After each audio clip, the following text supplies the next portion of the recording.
It is the 16th of July, and it's probably time for a plot tour.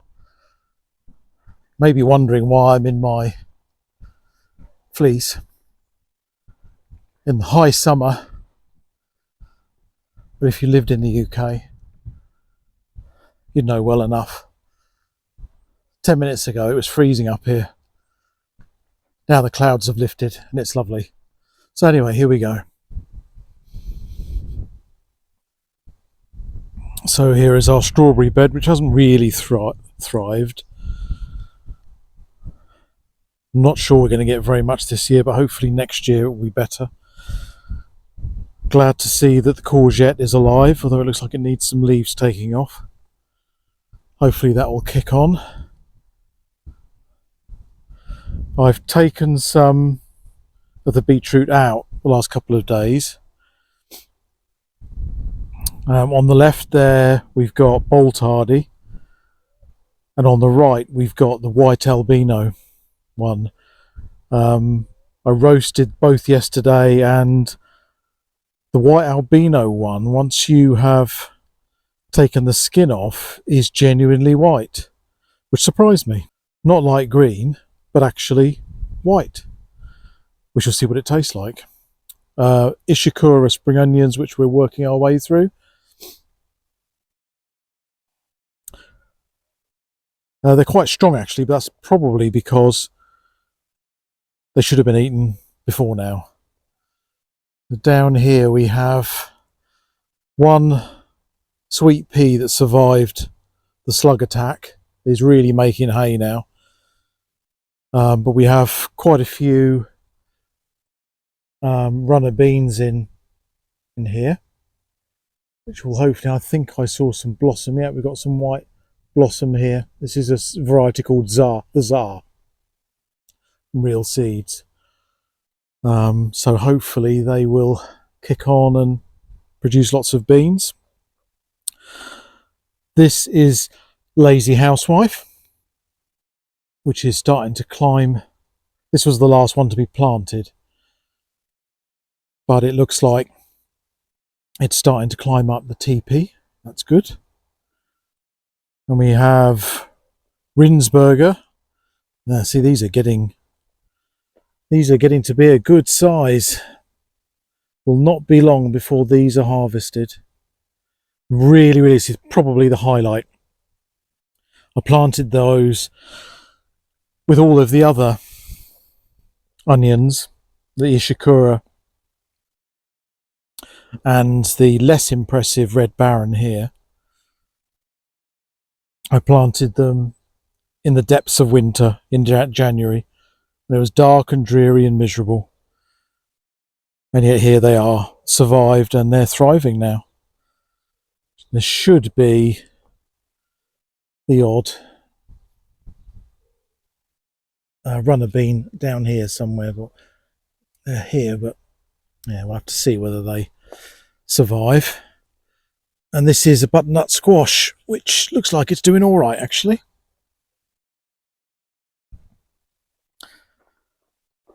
Now we've cleared the broad beans from here, as you can see. I've got some abundance French beans, which that's probably what I'll put in there.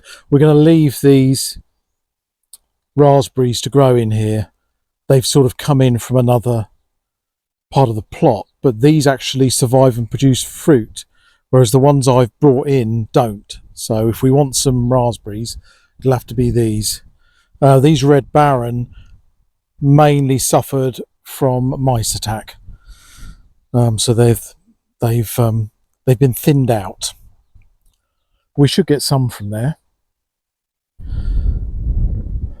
Now in the pea bed, see, we have had a surprising amount of peas off that.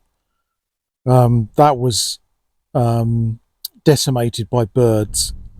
We're now absolutely comfortable that it is birds that were eating the leaves. But we protected it for a while with fleece, and now they're doing well. And that, because I didn't read the seed packet, that height there, which is about 1 metre, is the height of this variety. which is called Oregon Sugar Pod. It makes really nice pods, Monge 2 rather than Sugar Snap, but they stay sweet for days, which is lovely. We have some zinnias coming out here, which is lovely, and some dahlias, some more zinnias, and this is a Crimson Crush, which is producing fruit. It's a blight resistant cordon tomato, and we shall see what it tastes like. And then this here is Garnet. Most of our tomatoes have been grown at home at home in a tomato grow house and in pots, but it'd be nice to get some bonus ones from here. But this is pleasing. This has come along really well.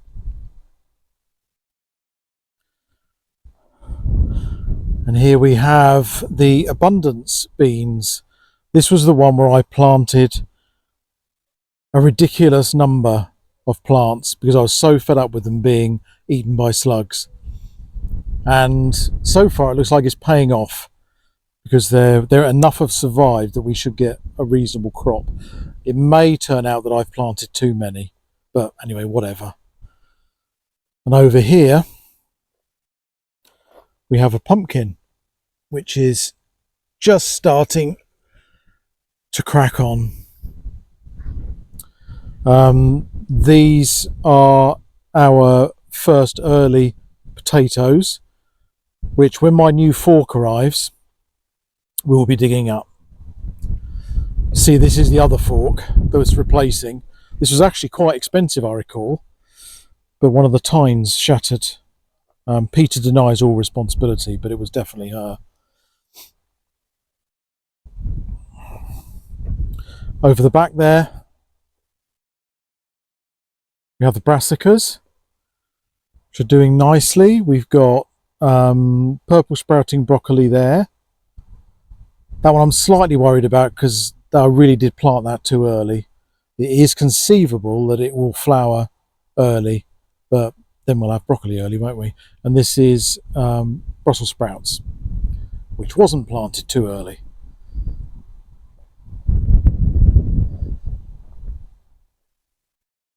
And over here we have the bulb bed.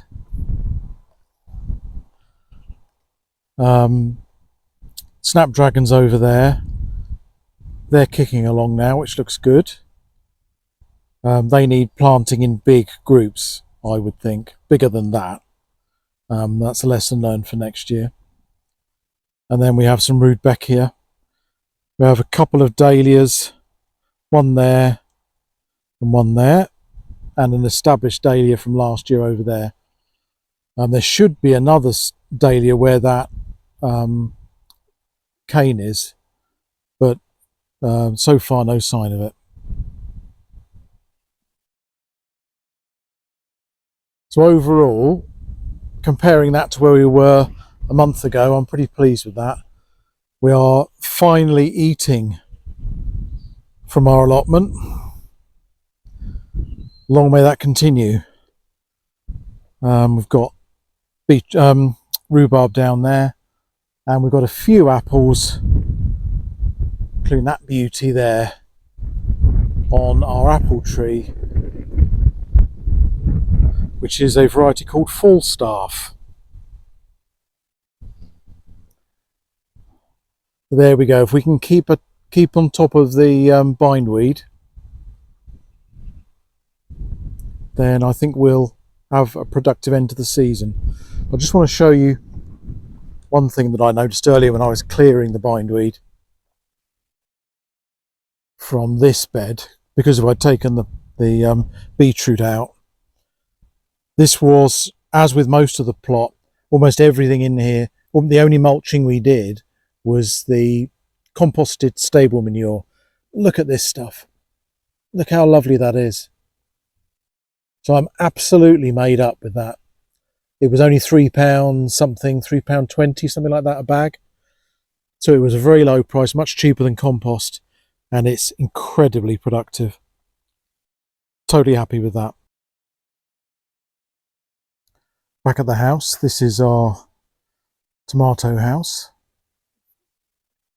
full of tomatoes, as you can see. We've got 3 plants in there. We've got garnet on the left, sun gold on the right, and Alicante in the middle. That's the big beefy one. Although the garnet and the sun gold produce cherry tomatoes, and the Alicante produces more or less normal sized tomatoes. You can see the problem, which I should have spotted right from the beginning with this structure, is it's too short. And it's meant that what I've had to do with the sun gold is I've allowed a second, a runner to, here we go, you can see it, you can see it here. This is a runner here that was growing from near the base, and I've allowed it to grow up, so I'm getting an extra crop using sort of horizontal space instead of vertical. But I'm going to have to do something about that next year because that didn't work as planned. At the bottom here we have this here is a melon, which is just experimental to see what happens. And down here we have a pepper. This is a backup pepper that may or may not produce. I mean, we've got 1 fruit on there, so that's something, isn't it? And around these I've planted these spare red barons just to see if they'll grow in there. Down here, this is a runner that I took off, side shoot, and potted, and this is the second one. I'm hoping to get a second crop of tomatoes using those. And this is a cucumber. This is called Delicat, I think. Deli Star. It produces these pale yellow, pale green cucumbers, and it produces a lot of them. And that's probably a week away from being ready to take. This is just various stuff that's been kept on the table. Most of this are spares, although the Rudbeckia will go out, certainly. And we've got some outdoor garnets and Alicantes and sun golds. That's garnet, and that one's Alicante, and there's sun gold there, as you can see. Again, this is to extend the growing season. As long as you don't get any blight, they will crop a little bit later. We've actually just started eating sun gold, best part of a month late with our first sun gold this year. This was a set of beetroot that I will probably use to fill in gaps up on the allotment. Got some dahlias. And the dahlias, as I've said before, are grown from seed, and that was a huge success this year, and I'll be doing more of it next year. These are zinnias. This is another Deli Star cucumber, although this one's producing fruit a little bit later. That's okay. We have our first courgette here. We'll be taking those within a few days. And then we have butternut squash here. It's a bit early for that to be producing any fruit. This was the grow house that I used for starting things off, and as the year's gone on, I've started planting buckets full of mature plants in here and then growing them over the staging, and that's worked quite well. And as you can see, this is our most advanced cucumber, and that one will be ready to eat now. If we weren't going to be away tomorrow, we'll have it the day after. This is our most successful pepper, which has got three or four forming peppers there, which is great. And down the bottom here we've got sweet potatoes, which was just an experiment we tried this year. They look fine at the moment, but whether they'll have long enough to mature remains to be seen.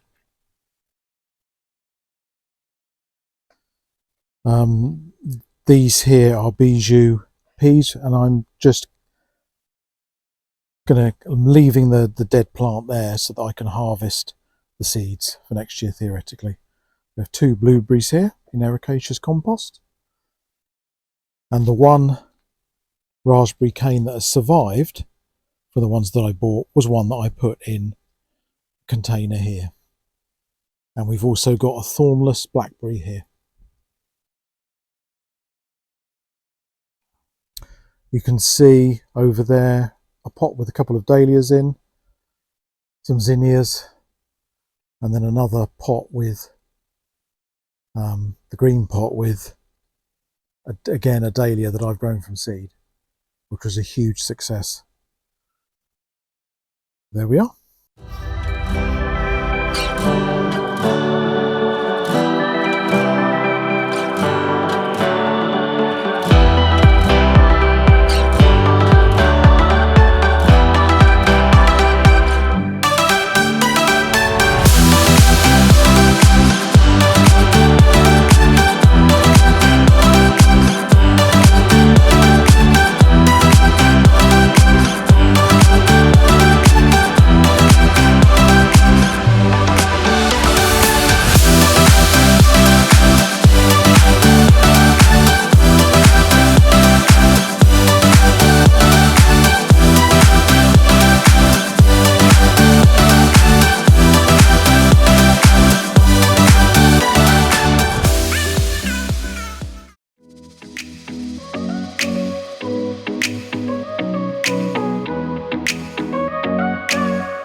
Well, what a beautiful morning. It's 7:30 on Tuesday morning, Tuesday the 30th. I've just come up because we're due 30-degree temperatures today. I decided to get out of bed, and usually early for me, and to come up and water the allotment. And what a gorgeous place it is at this time in the morning, especially on a day like today.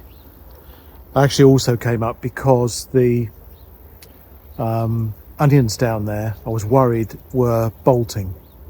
I thought I could see scapes in the top, but actually now that I come up, I'm glad to say that they're just, the standard thick leaves, so we can leave them in there for a little while longer. But this is what it's all about, isn't it?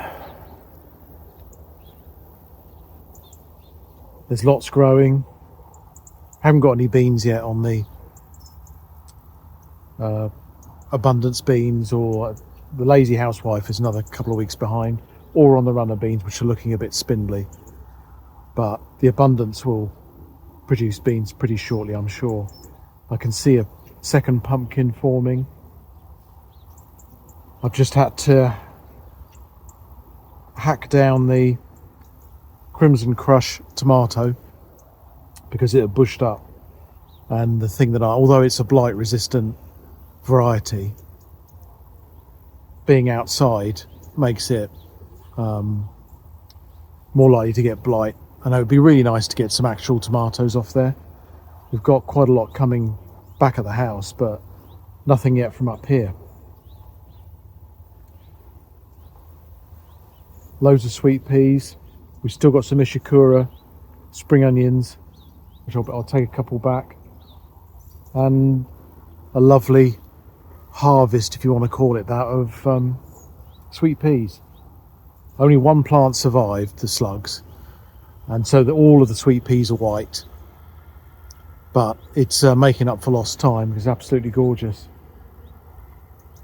And I've also the behind you, the snapdragons are coming up, and I've decided I really like them. That's the first time I've tried them, and they're making a lovely clump along with the rudbeckia just behind it. The Mange 2 stroke sugar snaps have been a surprising success given how much they've been attacked by the slugs, but they survived and have done well, so I think they'll be back next year. And we've got loads of the lovely leek seed heads all around the allotment. There's no need to buy ornamental alliums, I don't think. Just leave a couple of leeks to go to seed. And my broccoli and Brussels sprouts are doing fine. Maybe a little too fine. I'm hoping they don't. They won't bolt, obviously, except that the broccoli might. If the broccoli goes early, then we won't have it for next year, which would be non-ideal. But there we go. For today, this is just the most gorgeous, gorgeous day. I'm so glad I came up early. And I can relax now knowing that my allotment is watered on what will be a very, very hot day.